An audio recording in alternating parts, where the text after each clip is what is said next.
All right, guys. Good morning. So today is the first ever podcast episode that is going to cover our project that we're doing for Indigenous people, Native Americans around the U.S. Now, obviously, we support all Indigenous people, but what we're working on right now does reflect specific groups: the Navajo, Dine, Lakota, all tribes from the Lakota, but specifically due to our heritage, lineage, whatever in my family, we're going to be doing Oglala Lakota Sioux, but we will try to cover as much as we can about all the different sections of Lakota Sioux. If you guys don't know who I am, don't follow me on social media, anything like that.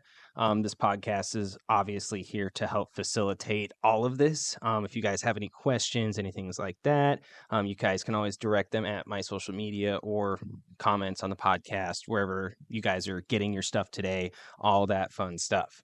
And before we get into everything here, I do want to mention we have a partnership with a couple of people. I do want to mention their names right off the bat because they have helped us establish this and give us the know-how and power to give you this podcast. Number one is Polygon Flow Dash. If you guys are working with Unreal Engine like we are, especially if you're a game designer or anybody doing ArchViz or whatever with Unreal Engine Sim, anything like that, you're not an artist. And if you're not an artist, it's kind of hard to make art. Polygon Flow helps to facilitate not just art. You may have assets that you buy or that people create for you, but just free assets and libraries of things like that that are open source, allows you to place and scatter and use all of these 3D assets procedurally, non-procedurally, whatever it is you want to use.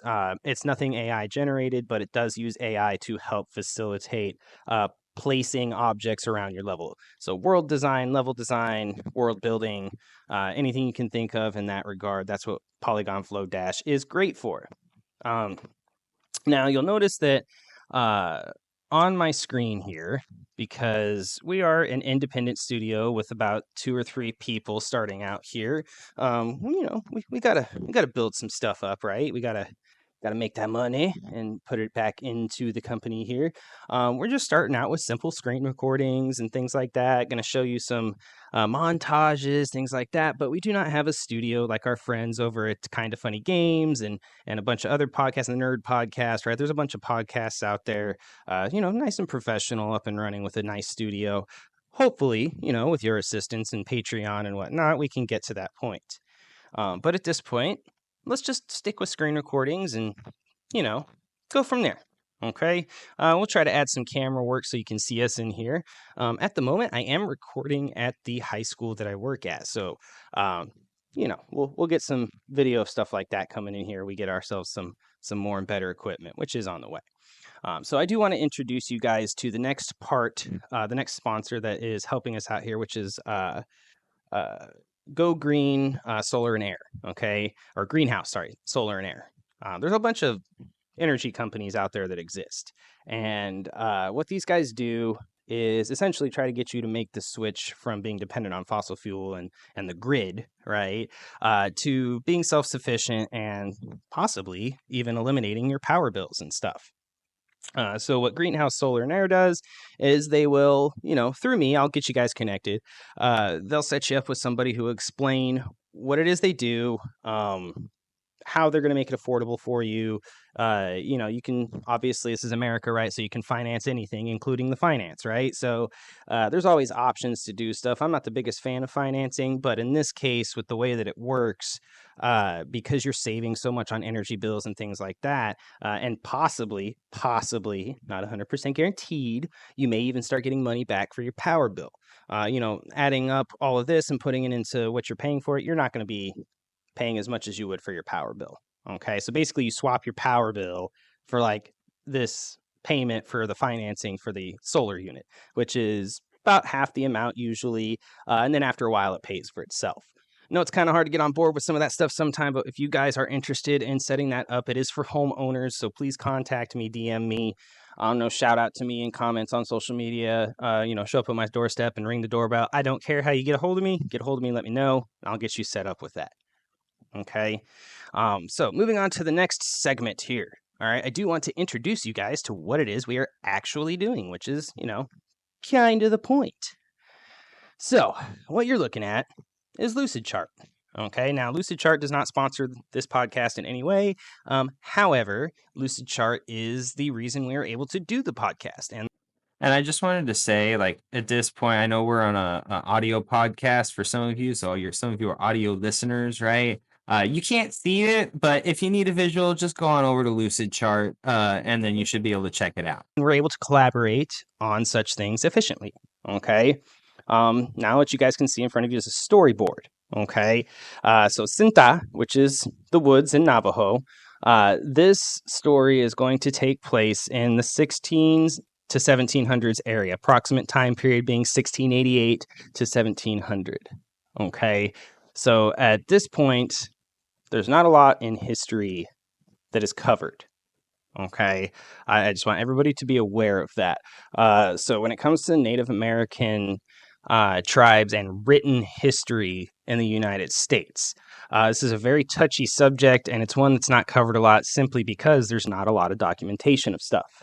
When we talk about history in, high school classes and things like that, we're usually talking about like the development of our country and everything that's going on around those times, 1700s and stuff like that. So we're looking at around, 1740s to about the early 1800s is where most of U.S. history, world history, and all of it kind of takes place in high schools and wherever.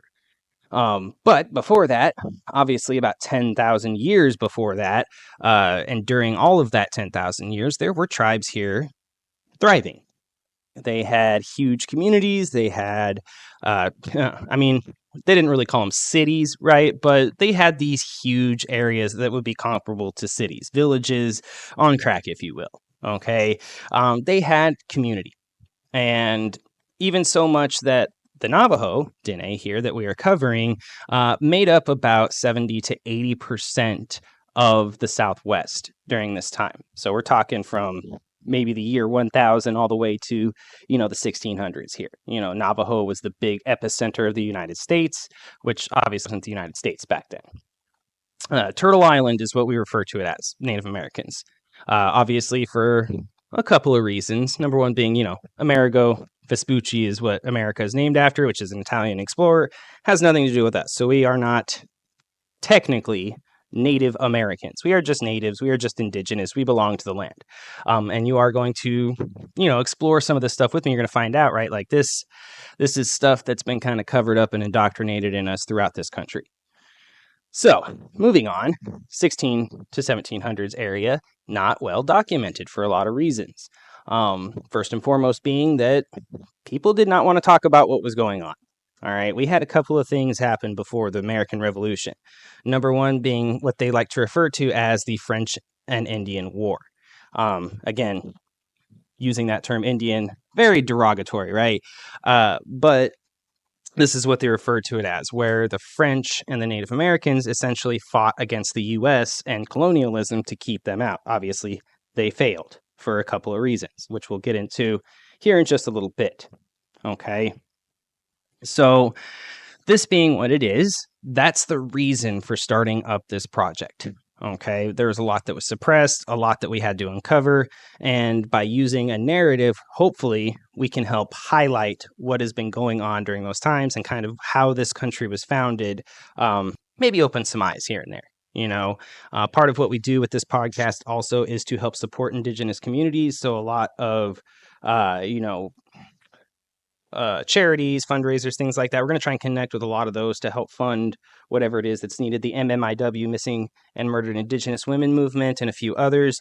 We are going to hit those hard and try to get those funded, collaborate, do all those fun things with them. So if you guys are interested in any of that, obviously, connect with me. Okay. So with Sinta, we follow a main protagonist, and this is going to be a third-person RPG period piece similar to Assassin's Creed, but with more Souls-like aspects. So if you've seen some of the newer Assassin's Creed games, you guys kind of understand how they do the approach for history and characters because, it is a made-up story, fictional story, but it does represent the times in which this does take place. So we have some stuff to cover in that, right? So basically, what we want to do here is provide immersion, but without copy and pasting Assassin's Creed. It's a great series. I get a lot of inspiration for what I'm doing through it, more specifically regarding the combat systems from Assassin's Creed Origins. But I do want to go with an Elden Ring Souls-like aspect to it.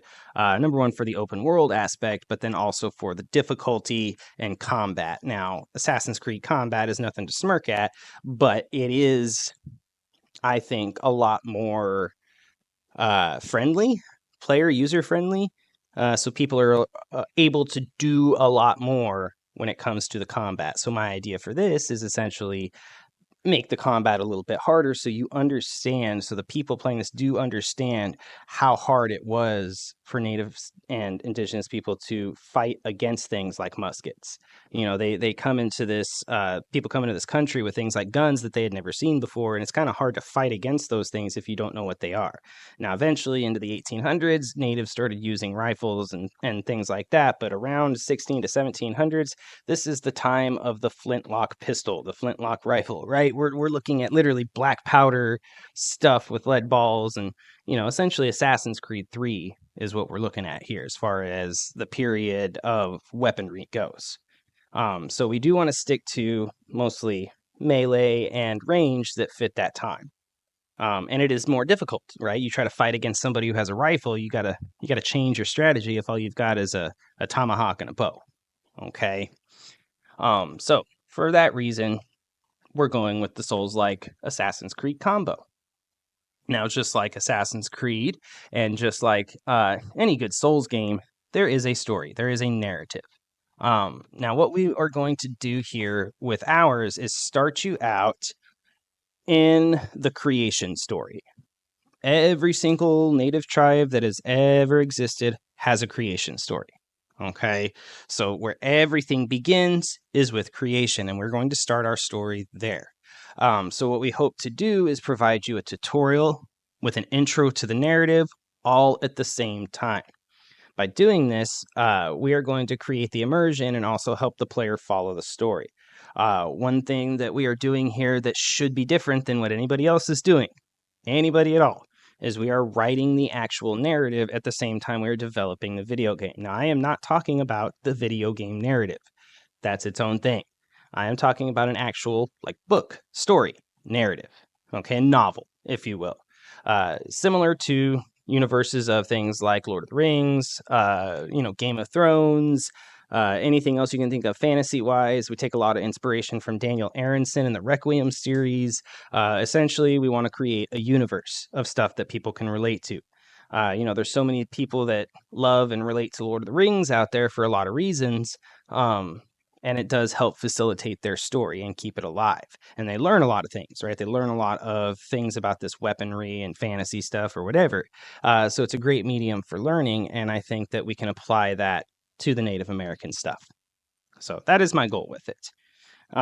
So starting here at the beginning, we want to introduce you to the story. And we also want to introduce you to the gameplay mechanics and things like that. Okay, so each session, each podcast that we do here, we're going to cover a section of this story, what we're doing in it, what we hope to achieve. And if you guys are interested in supporting this project, all you have to do is donate to Patreon, anything like that.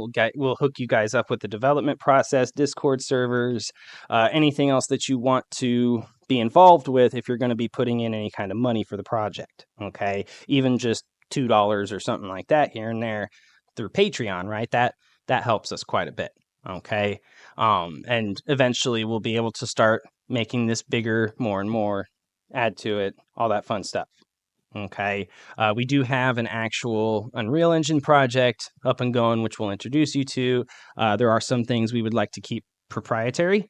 So the podcast, we show some stuff like this, but I'm going to try and limit it to the key things that you guys need to know. Obviously, if I give out all of our information to the whole rest of the world, we're going to be looking at people taking ideas and stealing content and stuff like that. So we do want to try to keep some things proprietary, but if you're paying and supporting us, we'll hook you up with whatever we can. Concept art being first and foremost for everybody.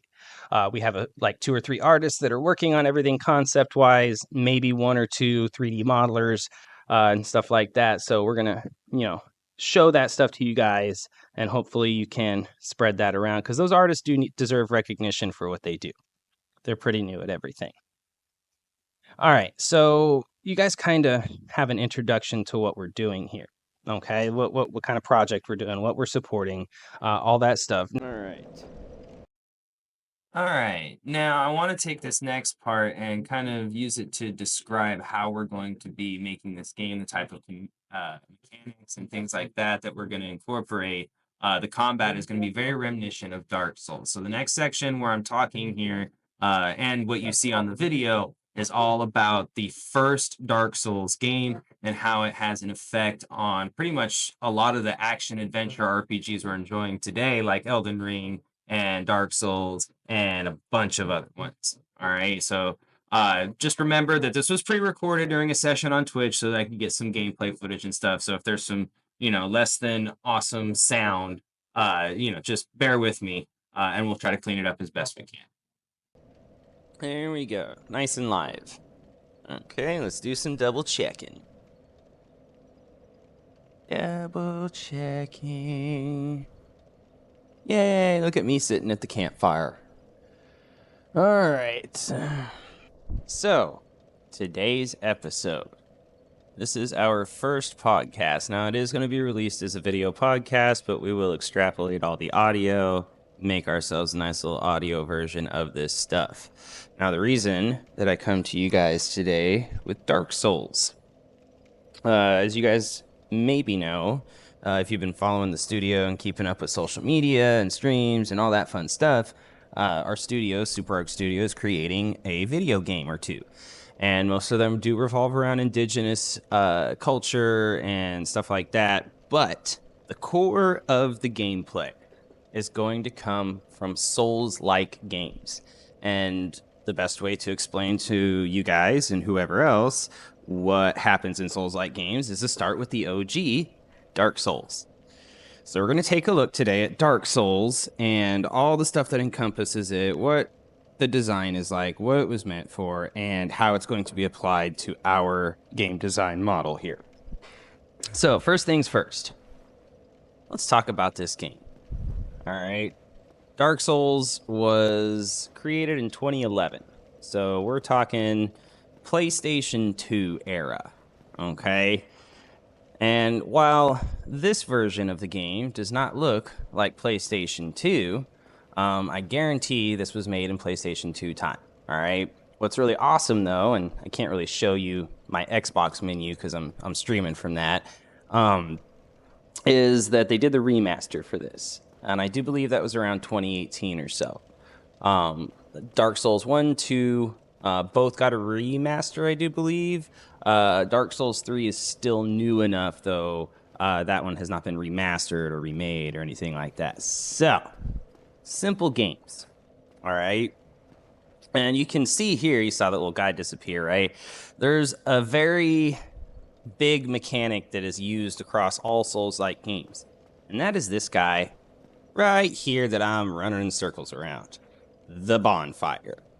All right. This is probably one of the most ingenious ways to set up saving while also creating difficulty and challenge. Because if you guys are Souls gamers, you guys know that these games are meant to be hard. Okay, like you serious. Like earlier, I should have been recording it. I was fighting these guys, went to go dodge roll, just rolled right off the edge there. All right, you can see there the AI is, somewhat sophisticated for a PlayStation 2 era. He's going to keep attacking and attacking and attacking. He's not really searching for weaknesses or anything like that. He's just got a move set that he kind of, walks through. So it becomes easier to discern the patterns. Okay. Now, a lot of Dark Souls games will use pattern recognition for boss fights, for regular enemy fights, and things like that. But some of the newer games like Elden Ring and even Dark Souls 3, right? They have a little bit more sophisticated AI where they try to like attack when there's openings and things like that, which definitely makes it harder. So this bonfire, everything being so hard, all right, let's go through a basic loop of what I would do to grind some souls, which is the currency for this game, okay? So let's go over here. This guy's got a bow, and I've done this loop like a million times. All right, now look at the timing on that, okay? So if I'm a regular player, just started, right, I would probably keep trying to attack him until he eventually just killed me here, all right? But I can block, look for my opening, and attack the sumbitch. Okay? Whew. Same thing here, right? We got some weird stuff going on. I use shields a lot, you guys. I mean, it's pretty helpful here, but for my game, I don't think we're going to be using shields and stuff as much. But one thing I do like to do here with these guys, if you can get good at discerning the patterns, right, you can actually parry these guys. And the parry window for this is pretty decent, you know. All right, so let's say I lost some health, I killed a few things, I don't want to die, right? But I don't have enough stuff to level up. So I could, in a normal game, probably just run around the level, kill everything, finish the level, start the level back over. But with Dark Souls mechanics, we come over here and we rest at the bonfire. All right, get up. Now, there's a bunch of things you could do at the bonfire. We'll get into that in a sec. But you come back over here, these guys are back. Okay, now this mechanic allows for grinding. Okay, and it definitely was intended for you to do this by the developers. All right, Hidetaka Miyazaki is the leader in From Software and all From Software games, and that is coming straight from dude's mouth. All right. Now, for our game, I do want to include something similar, you know, and I'm thinking like, I don't know. I mean, Bonfire's a little too on the nose for Dark Souls, but we can come up with something interesting. If you guys have recommendations, you know, type in the chat, send something on social media, whatever here. But I very much would like to come up with something that's not just going to be like, oh, well, that's obviously Dark Souls, right? What with still being Souls-like mechanics. All right. So the combat's pretty straightforward. Now, for Native American culture, we have a lot of melee, bow and arrow, you know, tomahawk, stuff like that, right? So, oh, you little bastard. So, the combat for these types of games works really well because it's intuitive enough to handle those systems already. You know, block a bow shot, swing your sword, stuff like that. The animation part is going to be a little more difficult, but as you can see, like everything here has like these animations, like a certain move set, if you will, of animations. And again, that's how we get good at like discerning the patterns and beating the bosses and stuff like that. Okay. So that being said, Souls-like combat will be similar, but because it's all just set up off animations, like my swing here with the sword, right? 1, 2, 3, 1, 2, 3, 1, 2, 3. That's the same animation, 3 animations over and over again in a row. So for our game, I'm going to put together animations, you know, I just have to put them in a sequence, kind of like this. Now, with Dark Souls and all the other Souls-like games, we have heavy, we have light. Okay, and you can see that green bar moving, which is the stamina bar, which is, again, something we'll want to incorporate in our game as well. Okay, so if you guys are worried about, like, what's this game going to be like, how's it going to play, and you're watching me play this right now, I mean, it's going to be fairly similar. Now, again, this is a game from 2011, which means that there's a lot of things, systems specifically that have been improved, polished, worked on, whatever you want to call it, and are 10 times better today. Things like this parry, okay? This timing window for this game is pretty good. You know, I can, yeah, pretty much nail a parry as long as I just do it in that window there. However, on things like Elden Ring, some Dark Souls 3, Lies of P, which is a really good Souls-like game, the parry windows are smaller. And they do that to kind of force you to develop more skill with it, okay?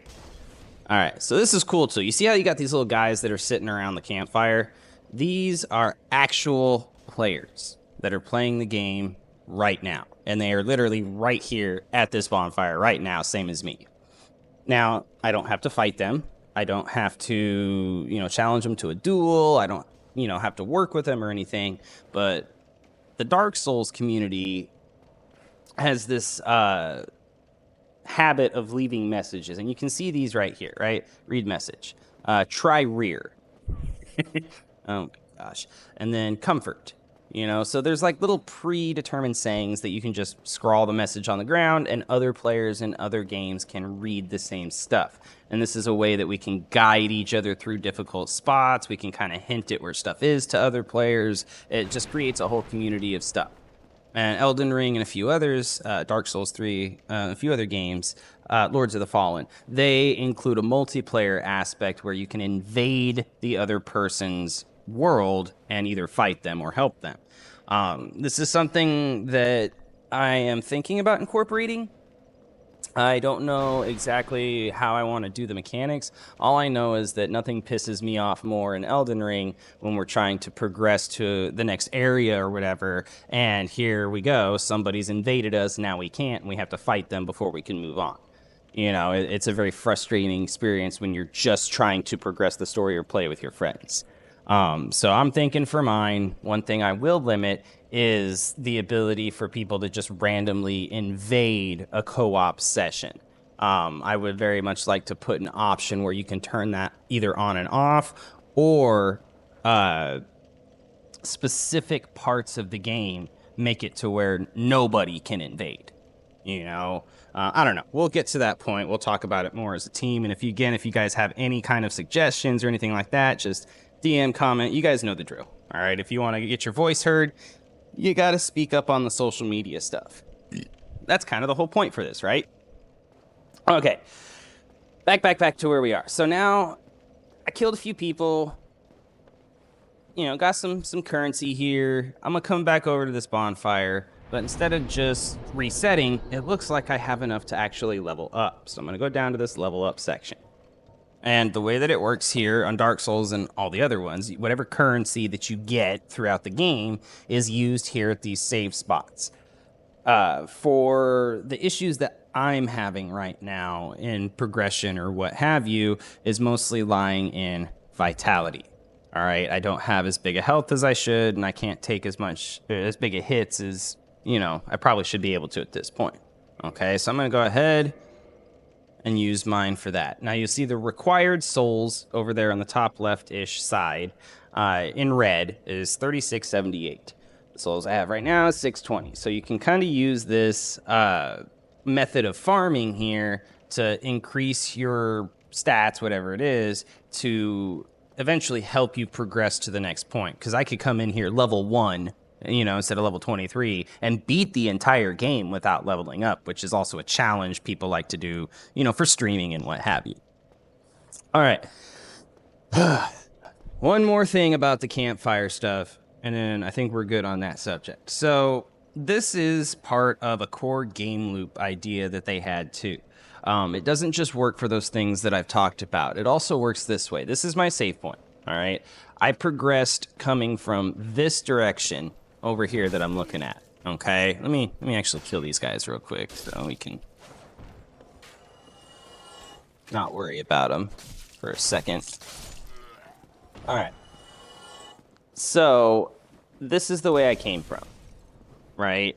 And this is the way I had to go. Well, I eventually went all the way up and around, beat a boss and everything like that. Oops. And then I was able to find this campfire again. All right, and it sounds weird, right? But I came through around here, and up top here, you'll see there's a bunch of stuff up there. And I worked my way around, round, came down this little stairs, and then this ladder here was up, and I had to lower it. And when I lowered it, it came back down here into this same bonfire. This is one singular save point now that has been used as two.